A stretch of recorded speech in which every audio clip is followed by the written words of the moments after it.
अस्सलामु अलैकुम वरहमतुल्लाहि वबरकातुहू। प्यारे नाज़रीन, आप सभी का इस्तकबाल है, आप सभी का खैर मक़दम है इस यूट्यूब चैनल पे। नाज़रीन किराम, मैं उम्मीद करता हूँ कि आप लोग अच्छे होंगे, बेहतर होंगे, खैर वाफ़ियत से होंगे। प्यारे बच्चों, जैसा कि आपको पता है कि हमारे इस चैनल पे क्लास 10 से लेकर क्लास 12 तक की उर्दू की तैयारी 2025 में जो एग्ज़ाम होने वाला बोर्ड का, उसकी तैयारी कराई जा रही है। माक़ाम ने बहुत सारे चैप्टर्स, बहुत सारे सबक, बहुत सारे असबाक पढ़ा दिए गए हैं। तो हमने चैप्टर नंबर 5 पढ़ाया था। आज हम उसी के सवाल और उसके जवाब हल करने वाले हैं क्लास 10 का। तो चलिए शुरू करते हैं। शुरू करने से पहले आपसे छोटा सा दरख्वास्त है कि आप शुरू से लेकर आखिर तक बने रहिए। चलिए देखते हैं। सबसे पहले नंबर हमने ऊपर में लिख रखा है सबक नंबर 5। कितना लिखा है बाबू? सबक नंबर 5, यानी कि चैप्टर नंबर ये कितना है? 5 है। उसके बाद मुख्तसर तरीन सवालात है जो आपकी किताब के अंदर जो दिया गया है, मुख्तसर तरीन सवालात, उसी को आज हल करने वाले हैं। तो सबसे पहले नंबर में जिक्र किया है निगारे आज़िम का असल नाम क्या है। क्या पूछा बाबू कि निगारे आज़िम का असल नाम क्या है? जो आपने पढ़ा था आपके चैप्टर के अंदर जो लिखा हुआ है, निगार आज़िम का जो अफसाना है और निगार आज़िम के ऊपर जो बहस की गई है, तो उनका असल नाम क्या था? तो उसके जवाब में जिक्र करते हैं निगार आज़िम का असल नाम मलिक महर निगार था। क्या था? मलिक महर निगार था। 2 नंबर सवाल कहता है कि निगार आज़िम ने किस मौजू में एमए किया? तो उसके जवाब में जिक्र किया निगार आज़िम ने उर्दू के साथ साथ ड्राइंग और पेंटिंग में भी एमए किया। यानी कि निगार आज़िम ने उर्दू के साथ साथ ड्राइंग और पेंटिंग के अंदर क्या किया थे? क्या कहा यहाँ पर? निगार आज़िम ने उर्दू के साथ साथ ड्राइंग और पेंटिंग में भी एमए किया था। उसके बाद 3 नंबर सवाल कहता है निगार आज़िम के अव्वलीन अफसाने मजमूए का नाम क्या है? यानी निगार आज़िम के जो सबसे पहला नंबर जो अफसाना लिखा गया था, उसके बारे में पूछा जा रहा है। उनका सबसे पहला अफसाना कौन सा? अव्वलीन अफसाने मजमूए का नाम बताइए। तो उसका जवाब में जिक्र करता है निगार आज़िम का अव्वलीन अफसाने मजमूए का नाम क्या बाबू? अक्स है। क्या ये अक्स है? गोया कि उनका पहला अफसाना जो है वो कौन है? अक्स है। 4 नंबर सवाल कहता है निगार आज़िम का मजमूआ गहन कब शाये हुआ? तो उसके जवाब में जिक्र किया निगार आज़िम का मजमूआ गहन 1999 ईस्वी में शाये हुआ था। समझ में आ रही बात है? चलिए अब आगे देखते हैं। अगला सवाल ये कि 5 नंबर सवाल कहता है निगार आज़िम के सफरनामा का नाम क्या है? यानी कि आपने पढ़ा है कि निगार आज़िम जो है उन्होंने एक सफरनामा भी लिखा था। तो उसके बारे में पूछते हैं कि निगार आज़िम के सफरनामा का नाम क्या है? तो उसके जवाब में जिक्र करते हैं निगार आज़िम के सफरनामा का नाम क्या है बाबू? गर्द आवारगी। क्या है? गर्द आवारगी। गर्द आवारगी है। तो गोया के गर्द आवारगी के नाम से इन्होंने एक सफरनामा लिखा था जो आपके दरमियान पेश कर दिया गया। चलिए तो उसके बाद आप अपनी किताब खोल कर देखेंगे तो उसके बाद लिखा होगा मुख्तसर सवालात व जवाबात। यानी मुख्तसर सवालात था जो आपकी किताब के अंदर शामिल है। तो हमने यहाँ पर मौजूद जवाबात, यानी कि उसके चूँकि जवाब को हमने भी यहाँ पे सवाल और जवाब दोनों का जिक्र कर रहा है, तो इसलिए सवालात के साथ साथ हमने किस चीज़ को लिखा? जवाबात को भी यहाँ पे लिख डाला है। तो सबसे पहले नंबर सवाल में देखिएगा, मुख्तसर सवालात में लिखा होगा सही और सही के फ़र्क को जुमलों में इस्तेमाल करके वाज़े कीजिए। क्या किया? कि जुमलों में इस्तेमाल करके वाज़े कीजिए। यानी कि सही किसे कहते हैं और सही यानी स्वाद हा या हा के साथ सही किसे कहते हैं, इन दोनों के दरमियान क्या फ़र्क है, इसको क्या करना है? आपको जुमला बनाना है और जुमला बनाने के दरमियान इन दोनों को दर्शा देना है कि हाँ, ताकि पता चल जाए कि हाँ इन दोनों के दरमियान क्या फ़र्क है। तो देखिए हमने सबसे पहले नंबर सही से जुमला बनाया है। इधर आना तो सही। क्या कहा यहाँ पर? इधर आना तो सही। मतलब ये होता है कि सही के माना जो होता है ना, ये थोड़ा सा क्या होता है? सहने के माने में आता है। क्या होता है? यानी कि मफहूमी माना लीजिएगा ना तो सहने के माने में आता है। चूँकि इधर आना तो सही, चूँकि आने में थोड़ी सी दुश्वारी होती है ना, तो कहते हैं ना कि उर्दू में एक जुमला भी इस्तेमाल करते हैं कि आप मेरे पास आने का ज़हमत गवारा किए, आपके खुशामदीद, आपने मेरे पास आने का ज़हमत गवारा किया। तो गोया कि यहाँ पे देखिए तो ज़हमत के माना में क्या होता है? यानी एक तकलीफ, आने की जो तकलीफें हुई आपने उसको उठाया। ठीक है ना? तो ये सही के माना यहाँ पे क्या होता है? साना के माने में होता है। क्या होता है? साना। यानी कि मफहूमी माना से लीजिएगा तो आने बात वरना तो करीब करीब देखिएगा तो करीब करीब एक ही समझ में आएगा। इधर आना तो सही, उसके बाद कुछ कहो तो सही, यानी कुछ बोलो तो सही। बोलने में तुम्हें जो परेशानी हो रही है ना, उसका ज़हमत गवारा करो, यानी उसको तुम कुछ बोलो तो सही, कुछ कहो तो सही। तो उसी को यहाँ पे जुमलों में जिक्र कर दिया गया। उसके बाद सही है दूसरा क्या सही है, किसी को गाली देना सही नहीं है, यानी कि दुरुस्त नहीं है, अच्छा नहीं है, ये तो आम है, ये तो वाज़ेह है। आ रही बात समझ में? चलिए अब आगे देख लेते हैं। चलिए देख लेते हैं कि निगार आज़म की शख्सियत पर 5 जुमले लिखिए। यानी कि आप दूसरा सवाल जो देखिएगा मुख्तसर सवालात के अंदर, तो वहाँ पे दूसरा सवाल लिखा होगा निगार आज़म की शख्सियत पर 5 जुमले लिखिए।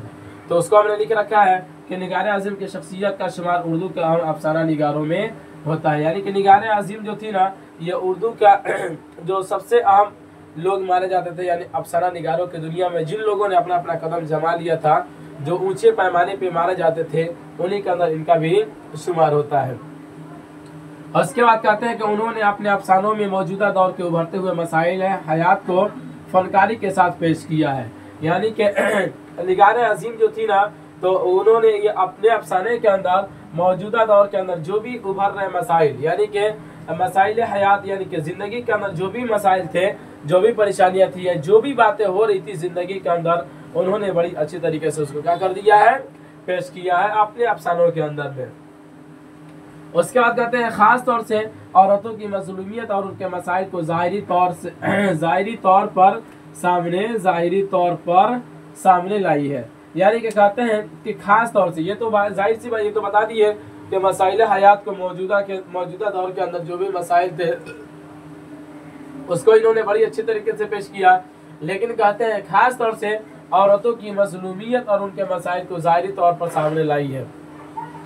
यानी कि समाज के अंदर औरतों के ऊपर क्या जुल्म किया जा रहा है, औरतों को किस तरह से रखा जा रहा है, तो जो भी उनके दौर में जो भी मसाइल थे उसको इन्होंने बहुत अच्छी तरीके से अपने अफसाने के अंदर जिक्र किया। उसके बाद कहते हैं जिससे आज की औरतों को मौजूदा समाज में जीने का हौसला मिलता है। यानी कि इनका अफसाना पढ़ने के बाद क्या होता है, आज के दौर के जो भी औरतें हैं उनको अपने समाज के अंदर जीने का हौसला मिलता है। आ रही बात समझ में? तो ये रहा निगार आज़म की शख्सियत पर 5 जुमले। चलिए अब तीसरा नंबर सवाल देख लेते हैं जो आपके बोर्ड पे है कि सिनफ़े अफसाना पर 5 जुमले लिखिए। यानी कि आपके किताब के अंदर ये मुख्तसर सवालात के अंदर ये दिया गया है, कहता है, पूछा गया है कि सिनफ़े अफसाना पर 5 जुमले लिखिए। तो पहले उसका जवाब में देख लीजिए, सिनफ़े अफसाना दास्तान और नावल की मुख्तसर तरीन शक्ल है।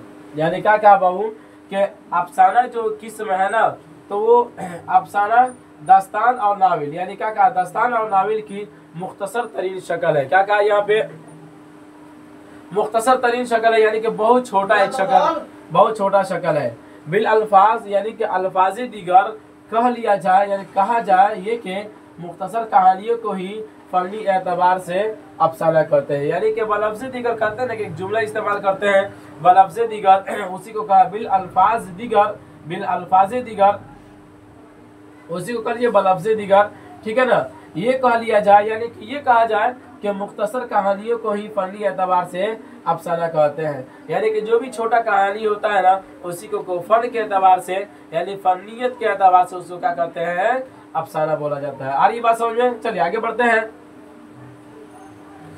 उर्दू में अफसाने की रिवायत नावल की बनिस्बत जदीद है। क्या है बाबू कि उर्दू में अफसाने की रिवायत नावल की बनिस्बत जदीद है। यानी कि उर्दू के अंदर जो अफसाना आया है ना, तो वो नावल के मुकाबले में क्या है, ये नया है। यानी कौन नया है, अफसाना नया है। चूँकि नावल की इब्तिदा जो बहुत पहले हो चुकी थी, उसके बाद में फिर अफसाने की इब्तिदा हुई। आ रही बात समझ में?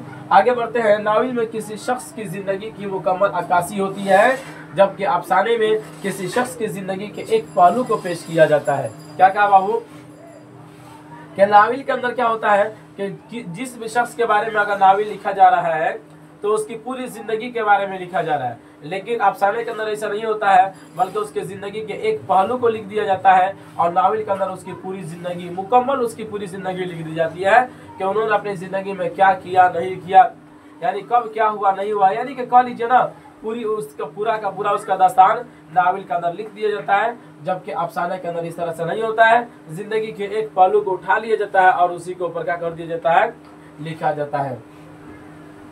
उसी को यहाँ पे कहा है कि नावल में किसी शख्स की जिंदगी की मुकम्मल अक्कासी होती है, जबकि अफसाने में किसी शख्स की जिंदगी के एक पहलू को पेश किया जाता है। अफसाने को हम एक नशिस्त में पढ़ लेते हैं, जबकि नावल के साथ ऐसी बात नहीं है। उसे पढ़ने के लिए कई नशिस्त दरकार है। यानी कहा बाबू कि नाविल क्या कहा यहाँ पे,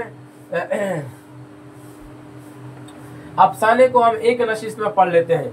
नशिस्त का मतलब होता है बैठक, क्या होता है यहाँ पर बैठक, ठीक है ना। यानी कि एक बार हम बैठेंगे पढ़ने के लिए तो अफसाना को हम पढ़ सकते हैं। आ रही बात समझ में।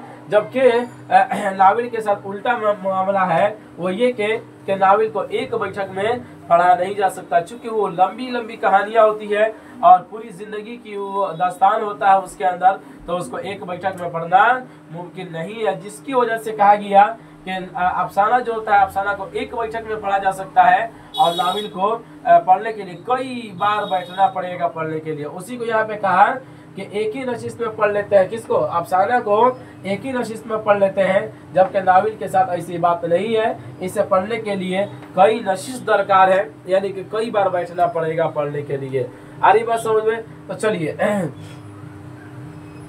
ये रहा आपके दरमियान मुख्तसर तरीन सवालात भी हमने पेश कर दिया है इस वीडियो के अंदर। फिर उसके बाद मुख्तसर सवालात मा जवाबात, यानी कि 3 सवालात और उसके जवाबात दिए गए हैं। आप अपनी किताब के अंदर देख लीजिएगा, यहाँ पर लिखा हुआ है मुख्तसर तरीन सवालात, तो हमने भी इस वीडियो के अंदर पेश कर दिया। और उसके अंदर मुख्तसर सवालात यानी कि सही और सही के फर्क के जुमलों में इस्तेमाल करके वाज़ेह कीजिए, उसको भी हमने कर दिया। फिर दूसरे नंबर में निगार आज़िम की शख्सियत पर 5 जुमले लिखिए, इसको भी यहाँ पर बयान कर दिया गया। 3 नंबर सवाल करता है सिर्फ अफसाना पर 5 जुमले लिखिए, उसको भी हमने यहाँ पर लिख दिया। आप इसको चाहे तो अपनी कॉपी पे नोट कर लें और इस तरह से मशक करें, फिर इंशाल्लाह आपकी कामयाबी तो यकीनी तौर पे मिलकर ही रहेगी। तो आप इजाज़त दीजिए, फिर हम इसी पर रुखसत होते हैं, फिर मिलेंगे हम अगले वाले सबक में। खुदा हाफिज़।